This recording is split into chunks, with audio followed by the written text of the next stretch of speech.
Birches by Robert Frost.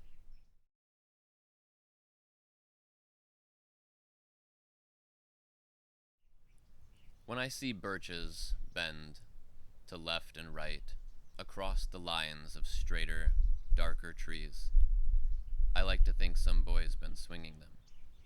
But swinging doesn't bend them down to stay, as ice storms do.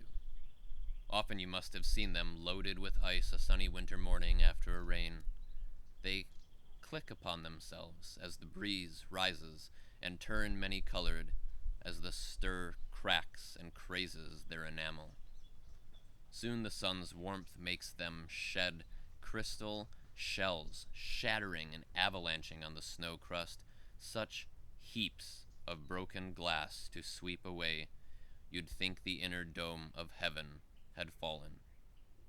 They are dragged to the withered bracken by the load, and they seem not to break, though once they are bowed so low for long they never right themselves. You may see their trunks arching in the woods years afterwards, trailing their leaves on the ground like girls on hands and knees that throw their hair before them over their heads to dry in the sun.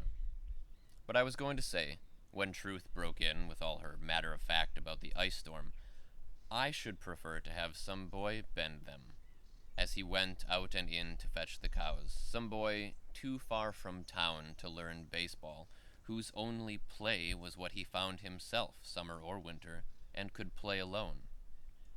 One by one he subdued his father's trees by riding them down over and over again until he took the stiffness out of them, and not one but hung limp, not one was left for him to conquer. He learned all there was to learn about not launching out too soon, and so not carrying the tree away clear to the ground. He always kept his poise to the top branches, climbing carefully, with the same pains you use to fill a cup up to the brim, and even above the brim. Then he flung outward, feet first, with a swish, kicking his way down through the air to the ground. So was I once myself, a swinger of birches, and so I dream of going back to be.